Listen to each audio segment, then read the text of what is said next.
Hello friends, मैं हूं आपका दोस्त प्रदीप करोल। आप देख रहे हैं आपका अपना चैनल माइनिंग जनरेशन। तो स्वागत है आपका आज की क्लास में। तो आज हम बात करने वाले हैं डिफरेंट टाइप्स ऑफ फॉर्म्स के बारे में जो कि माइंस में यूज होते हैं कई प्रकार के कामों के लिए। तो ये जो WCL की एग्ज़ाम होने वाली या किसी भी प्रकार के एग्ज़ाम हो तो उसमें इस टाइप के क्वेश्चन पूछे जाते हैं फॉर्म से संबंधित कि किस फॉर्म में किसको नोटिस दिया जाता है या किस में दिया जाता है किसको, अथॉरिटी को, है ना। तो ये सभी चीज़ें, और अभी जो है इसका चेंज हुआ है, कुछ चेंज फॉर्म हुए हैं जो कि हुआ है आपका 27 अप्रैल 2017 को यहाँ चेंज हुए कुछ फॉर्म्स इसमें संबंधित कुछ फॉर्मों में।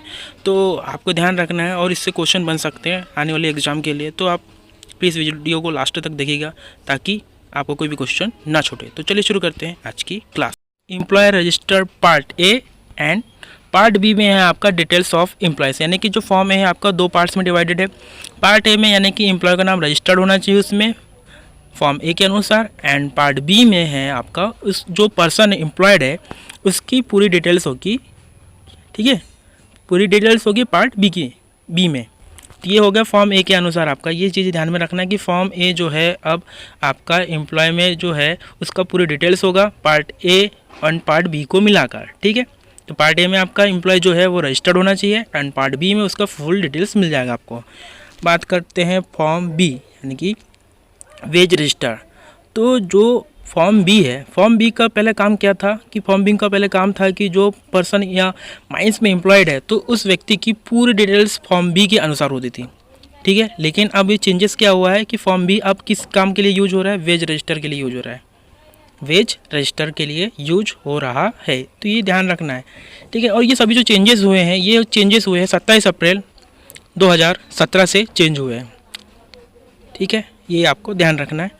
बात करते हैं फॉर्म सी के बारे में। तो फॉर्म सी है आपका register of loan and recoveries के लिए। तो फॉर्म सी का यूज किस लिए हो रहा है, अब register of loan and recovery से संबंधित जो भी रहेगी जानकारी के लिए, है ना। तो या उससे संबंधित कुछ भी जो भी आपका नोटिस है या सबमिट करना है माइंस से संबंधित जो भी रजिस्टर है लोन से संबंधित या रिकवरी से संबंधित, वह आपका जाएगा फॉर्म सी के अनुसार जाएगा। इससे पहले फॉर्म सी का यूज होता था अंडरग्राउंड माइंस में जो व्यक्ति नियोजित है तो उनकी अटेंडेंस जो लगती थी फॉर्म सी के अनुसार लगती थी, ठीक है। ये ध्यान रखना है कि फॉर्म सी के अनुसार पहले अंडरग्राउंड माइंस में अटेंडेंस लगती थी फॉर्म सी के अनुसार, लेकिन फॉर्म सी का अब यूज हो रहा है register of loans and recoveries के लिए यूज किया जाता है फॉर्म सी का यूज।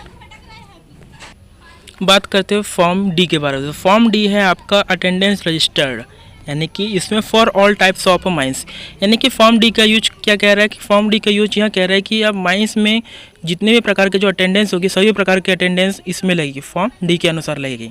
इससे पहले मैंने कहा था कि फॉर्म सी की जो अटेंडेंस यानी फॉर्म सी का यूज पहले अंडरग्राउंड माइंस में जो पर्सन एम्प्लॉयड थे उनकी अटेंडेंस फॉर्म सी के अनुसार लगती थी, और जो सरफेस पर नियोजित व्यक्ति थे उनकी अटेंडेंस फॉर्म ई के अनुसार लगती थी, एंड जो ओपन कास्ट है ओपन कास्ट में नियोजित व्यक्ति की जो अटेंडेंस लगती थी वह फॉर्म डी के अनुसार लगती थी। लेकिन अब इन सब की जो अटेंडेंस है फॉर्म डी के अनुसार ही लगेगी। तो एक यहाँ सबसे बड़ा चेंजेस है। तो यहाँ से एक क्वेश्चन बनेगा, बिल्कुल बहुत ही इंपॉर्टेंट क्वेश्चन बनने वाला है कि जो माइंस में जो अटेंडेंस लगती है वो किस फॉर्म में लगती है। तो इसका आंसर है फॉर्म डी। या ऐसा पूछ सकता है कि अंडरग्राउंड माइंस में जो अटेंडेंस किस फॉर्म के अनुसार लग रही है अभी के हिसाब से। तो अभी जो आया है न्यू सर्कुलर के हिसाब से तो यह है फॉर्म डी के अनुसार लगेगी। जितनी भी अटेंडेंस है चाहे अंडरग्राउंड हो चाहे ओपन कास्ट हो या सरफेस में नियोजित व्यक्ति हो तो सभी की अटेंडेंस जो है फॉर्म डी के अनुसार लगने वाली है। तो ये आपको ध्यान रखना है। बात करते हैं फॉर्म ई के बारे में। तो फॉर्म ई है आपका register of rest and leave wages के संबंध में, यानी कि कोई व्यक्ति जो रेस्ट लेता है या लीव लेता है तो उससे संबंधित जो भी फॉर्म है वह फॉर्म ई के अनुसार अपना सबमिट करता है फॉर्म को, या अपनी जानकारी जो भी है वो फॉर्म ई के अनुसार ही सबमिट करेगा अपनी इन्फॉर्मेशन को। तो जिस दिन उस तारीख को उसने रेस्ट लिया हुआ है या लीव लिया हुआ है तो वो फॉर्म ई में अपनी लीव या रेस्ट की इन्फॉर्मेशन देगा फॉर्म ई में। बात करते हैं फॉर्म जे में।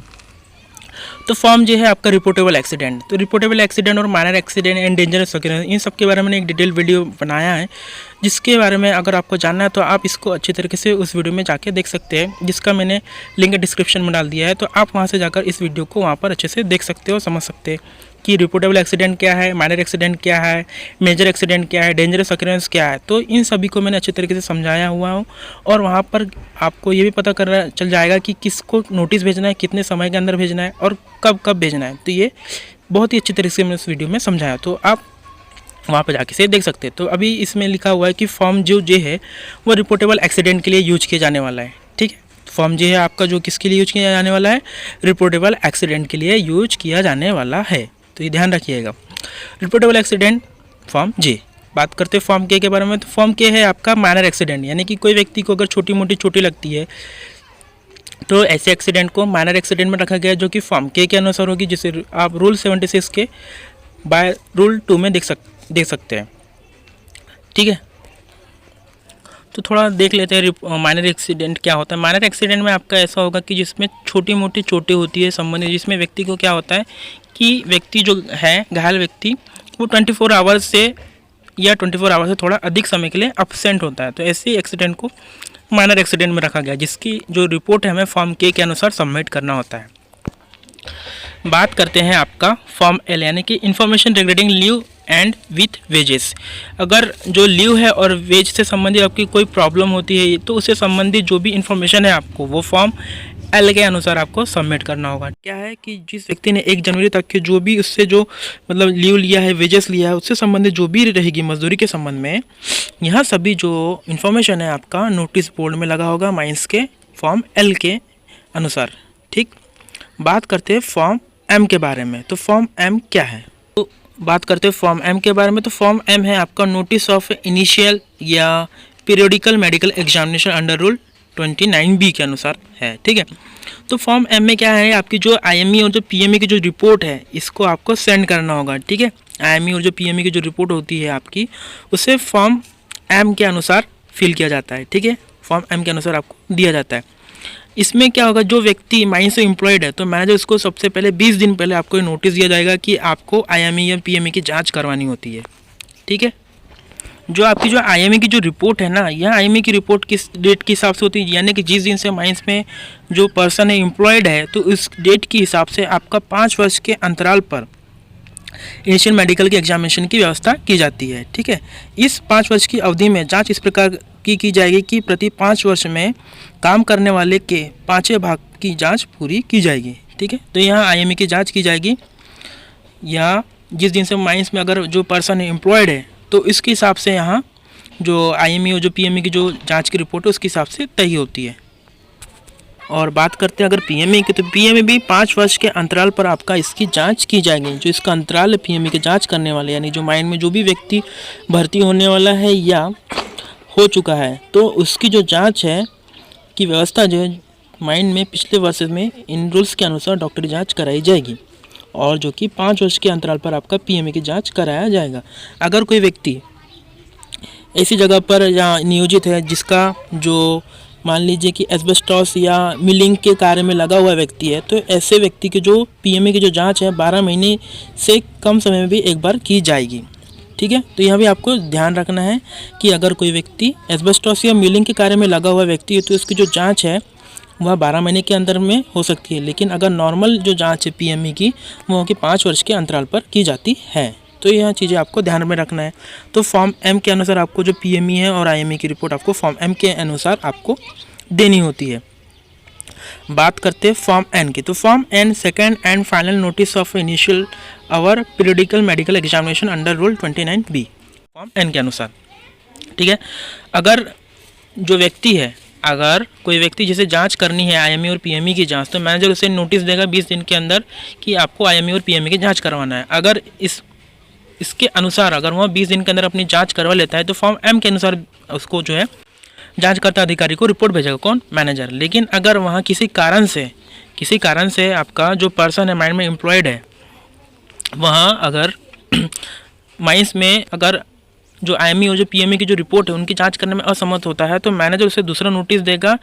ठीक है, मैनेजर उसे दूसरा नोटिस देगा 10 दिन के अंदर, और ऐसे दूसरे नोटिस में वहाँ एन के अनुसार अपनी जो रिपोर्ट है फॉर्म एन के अनुसार दूसरा नोटिस देगा, और इसे प्रत्येक नोटिस में वो अपनी जानकारी देगा आईएमई और पीएमई की। ठीक है, तो जांचकर्ता अधिकारी मैनेजर को खबर देगा कि वहाँ व्यक्ति डॉक्टरी जांच के लिए उपस्थित हुआ है या नहीं, यह डिपेंड करेगा फॉर्म एन पर। ठीक है, बात करते हैं फॉर्म एन के बारे फॉर्म ओ के बारे में कहना था। फॉर्म ओ जो है report of a medical examination. तो इसमें क्या होगा कि जो जांचकर्ता अधिकारी रहेगा, जांच के बाद यथाशीघ्र ही उस व्यक्ति को फॉर्म ओ में डॉक्टरी सर्टिफिकेट की एक कॉपी रजिस्ट्री डाक से भेज देगा, या उसे वो दे देगा, रसीद दे देगा और उसकी एक कॉपी माइन मैनेजर को रजिस्ट्री से डाक से भेजेगा या रसीद लेकर दे देगा। तो इस प्रकार से जो व्यक्ति की जो जांच की जो रिपोर्ट है वो फॉर्म ओ के अनुसार भेजी जाएगी, ठीक है ना। रिपोर्ट ऑफ मेडिकल जो व्यक्ति की जिसका आईएमई और जो पीएमई की जो जांच हुई है, तो इसकी जो रिपोर्ट है वो फॉर्म ओ के अनुसार होगी, जिसकी जो कॉपी है वहाँ माइन मैनेजर के पास जाएगी और जो पर्सन जिसका जो आईएमई या पीएमई हुआ है उसके पास यहाँ जाएगी, ठीक है। तो यहाँ जो रिपोर्ट है फॉर्म ओ के अनुसार आपकी जाएगी। बात करते हैं फॉर्म पी के बारे में। तो फॉर्म पी में है आपका medical standard of fitness for person employed, यानी कि अगर कोई व्यक्ति जो आईएमई और जो पीएमई की जो रिपोर्ट की जो जांच पाता है, सही अगर उसमें फिट होता है, तो उससे जो रिपोर्ट है मेडिकल स्टैंडर्ड के फॉर्म पी के अनुसार मिलेगी, ठीक है। तो यहाँ क्या होगा कि अगर आप जो है 5 वर्ष के जो अंतराल में जो आपका आईएमई और जो पीएमई की जो रिपोर्ट होती है, तो इसकी जो रिपोर्ट है आपको फॉर्म जो पी है उसके अनुसार आपको जो फिटनेस की जो रिपोर्ट है इसके अनुसार मिलेगी। यानी कि इसका मतलब यह होगा कि जो अगर आपका जो आईएमई और पीएमई आपका अगर सही है, अगर आप उसमें फिट है, तो जो जांच करता जो अधिकारी है तो वहाँ आपको फॉर्म पी में दिए गए इस तरह की जाँच करेगा, ठीक है। तो यह हो गया फॉर्म पी, क्लियर है। यानी कि जो रिपोर्ट है आपकी, अगर आपने आईएमई और पीएमई जो किया हुआ है उसकी जो रिपोर्ट है, अगर जो जांच करता अधिकारी है, ठीक है, जो जांच करता अधिकारी है, तो वहाँ आपको फॉर्म पी के अनुसार आपकी रिपोर्ट में जांच करेगा, ठीक है। ये हो गया फॉर्म पी। बात करते हैं फॉर्म P1 की, यानी कि पी फर्स्ट। तो यहाँ भी medical standard of fitness for person to be employed in a mines की उसी के लिए है, लेकिन इसमें क्या है फर्स्ट वाले के लिए कि तो फॉर्म पी फर्स्ट यहाँ कहता है कि अगर आप माइंस में नए भरते हुए व्यक्ति है तो उसकी आईएमई की जांच कराने की व्यवस्था की होती है। यानी कि अगर कोई व्यक्ति माइंस में अगर नया कैंडिडेट है, वह एम्प्लॉयड होता है, तो इसकी हमेशा जो भी पर्सन एम्प्लॉयड होता है तो उसकी सबसे पहले आईएमई की रिपोर्ट चेक की जाती है, आईएमई उसका किया जाता है। लेकिन अगर कोई व्यक्ति है जिसने किसी अन्य माइंस में पहले पिछले 5 वर्ष में इन रूल्स के अनुसार अगर डॉक्टरी जांच करवाई, यानी कि आईएमई या पीएमई करवाया हुआ है, तो ऐसी कंडीशन में उस व्यक्ति को फिर से आईएमई की जांच कराने की ज़रूरत नहीं होगी। यानी कि उसे जो है मेडिकल स्टैंडर्ड ऑफ फिटनेस का जो है उसे नहीं कराना होगा जांच, क्योंकि उसने जांच कराई चुकी है। और यहाँ जो है आईएमई या पीएमई की जो जांच की रिपोर्ट है आपकी 5 वर्ष तक आपकी काम करती है, ठीक है। तो इसलिए उसे इस प्रकार की व्यवस्था दी गई कि अगर उसने जाँच किया हुआ है पहले से, तो उसे फॉर्म जो आपका फॉर्म पी है फर्स्ट वाला, उसके अनुसार आपको इसमें आपको छूट मिल जाएगा। तो यहाँ आपको फॉर्म पी फर्स्ट में दिया जाएगा नोटिस, अगर वहाँ व्यक्ति पहले से इसका एग्जामिनेशन हो चुका है, ठीक है। बात करते हैं कुछ और जो नए क्वेश्चन यहाँ से बना था। एक क्वेश्चन आया था पिछली बार की परीक्षा में कि जो सरफेस इन ओपन कास्ट जो विजन है, विजन आई विथ और without glasses should be not less than the following standard. यानी कि जो वर्कर्स है उनको जो विजन है, अगर बगैर ग्लास के उनको जो विजन है जो डिसाइडेड है सरफेस के लिए कितना होना चाहिए और ओपन कास्ट के लिए कितना होना चाहिए। तो सरफेस के लिए and in open cast better eye है 6 सही 12, ठीक है ना। तो सरफेस के लिए कितना है 6 सही 12 आई है बेटर आई, एंड जो बुरी है वहाँ है 6 सही 18। तो यहाँ क्वेश्चन बन सकता है कि सरफेस के लिए जो बेटर आई कितना है 6 सही 12 है, या वर्स जो आइस है वहाँ है 6 सही 18 आइस है। बात करते अगर बिलो ग्राउंड की, तो यहाँ पर होना चाहिए 6 सही 6। अगर जिसकी आँख का जो विजन है 6 सही 6 है तो उसकी आँख सही है, और जो रोज़ है यानी कि ख़राब आई वाली है तो उनके जो है विज़न की जो रीडिंग है ना, यानी कि जो पैमाना है उसका 6 सही अगर 9 है तो वहाँ बुरी आई में कहलाई जाएगी, ठीक है। तो यहाँ ध्यान रखने वाली है और यहाँ से क्वेश्चन बन सकता है।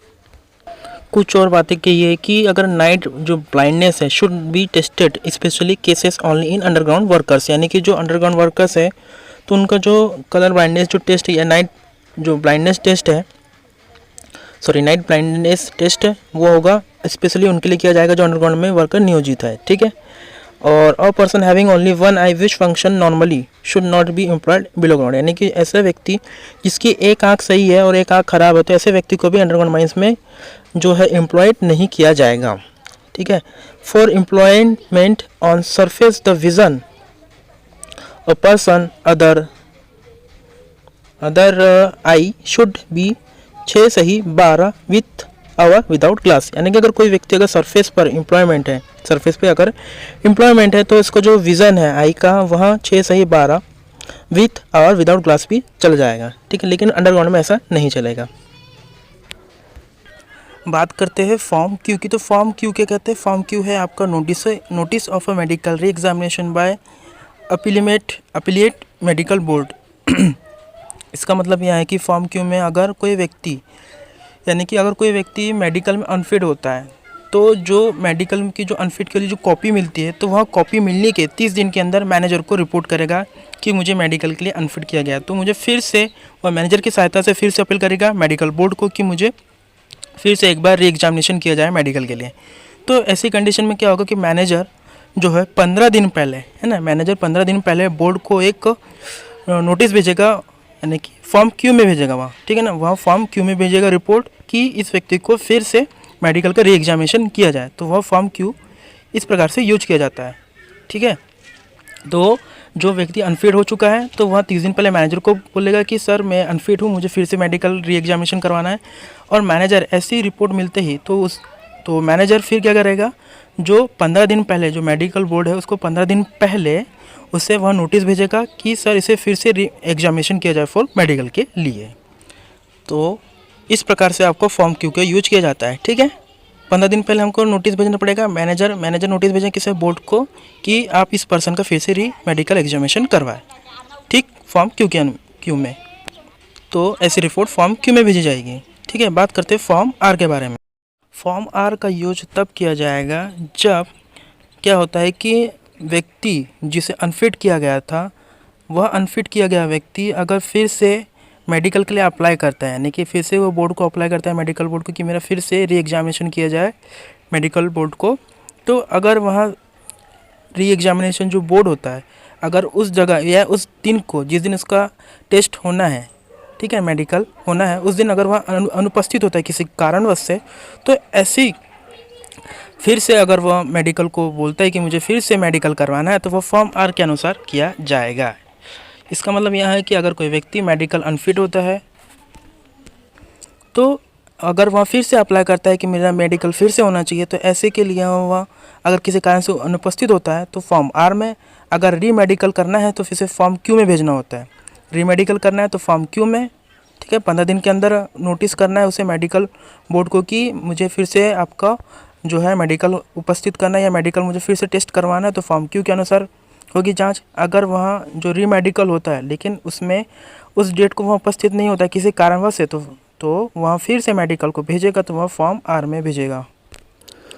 तो बात करते हैं फॉर्म एस के बारे में। तो फॉर्म एस, यानी कि यह बहुत इंपॉर्टेंट लाइन बोल रहा हूँ, तो इसे आप ध्यान से सुनेंगे बिल्कुल, कि अगर कोई मेडिकल बोर्ड को दी जाने वाली जो भी रिपोर्ट होगी डॉक्टरी जांच का स्तर, माइन में नियुक्त व्यक्तियों की जो आईएमए और जो पीएमए की जांच है जो फॉर्म पी में दिए गए स्तर के अनुसार होगी, ठीक है ना।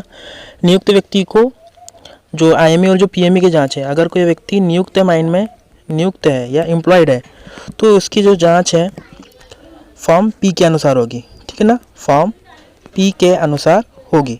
लेकिन अगर कोई व्यक्ति जिसने पहले से ही अपना आईएमई और पीएमई दोनों टेस्ट करवा चुका है पहले ही से, तो ऐसे कंडीशन में ऐसे व्यक्ति को जो है पी फर्स्ट के अनुसार उसे पी जो फर्स्ट फॉर्म होगा उसके अनुसार उसे रिपोर्ट दिया जाएगा सर्टिफाइड एजेंट के द्वारा, जो उसका या जमाकर्ता कहते हैं या जांचकर्ता कहते हैं, तो उसे आपको पी फर्स्ट के फॉर्म के अनुसार रिपोर्ट देना होगा, फॉर्म पी फर्स्ट के अनुसार। अगर नियुक्त व्यक्ति के पास अगर पहले से सर्टिफिकेट है तो पी फर्स्ट, अगर से जांच कराना है आईएमए और पीएमए की तो वहाँ भेजेगा फॉर्म पी के अनुसार आपकी रिपोर्ट भेजेगा, ठीक है। तो यहाँ क्लियर हो गया। और फॉर्म एस की बात करें तो फॉर्म एस ऐसा है कि अपील मेडिकल बोर्ड माइन के मैनेजर को जो अपील करता है, यानी कि मान लीजिए मैंने अपील किया फिर से मेडिकल फिटनेस के लिए, तो जो अपील करता और मैनेजर को जो मेडिकल बोर्ड है वह फॉर्म एस में डॉक्टरी सर्टिफिकेट देगा, यानी कि जो फॉर्म एस है आपका जो डॉक्टर है, डॉक्टर आपको जो रिपोर्ट देगा, किसको देगा, डॉक्टर रिपोर्ट अपनी यहाँ देगा मैनेजर को, और जो पर्सन एम्प्लॉयड है जांचकर्ता को देगा, तो फॉर्म एस में रिपोर्ट देगा, ठीक है। तो ये चीज़ें आपको ध्यान में रखना है। तो जो अपीलकर्ता को जो रिपोर्ट देगा डॉक्टर और मैनेजर को, है ना, यानी कि जो डॉक्टर जो रिपोर्ट देगा आपको फॉर्म एस में देगा, किसे देगा, मैनेजर को, और अपीलकर्ता को फॉर्म एस में डॉक्टरी सर्टिफिकेट देगा। तो ये हो गया फॉर्म एस क्लियर। बात करते फॉर्म टी की। तो फॉर्म टी कहता है आपका कि report of a medical reexamination by appellant, form T है आपका annual return for the ending on the 31 December. तो इससे आप सी रूल 29 के PI में देख सकते हैं। तो फॉर्म टी का मतलब ये होगा कि अगर जो एनुअल रिटर्न है यानी कि हर वर्ष जो फरवरी माह के जो 20वें दिन या उससे पहले प्रत्येक माइन का जो मैनेजर है या चीफ इंस्पेक्टर को पिछले कैलेंडर वर्ष के संबंध में फॉर्म टी में अपनी रिपोर्ट भेजेगा, एनुअल रिपोर्ट, ठीक है, या एनुअल रिपोर्ट फॉर्म टी में भेजी जाएगी माइंस के मैनेजर के द्वारा, एनुअल रिपोर्टिंग, ठीक है।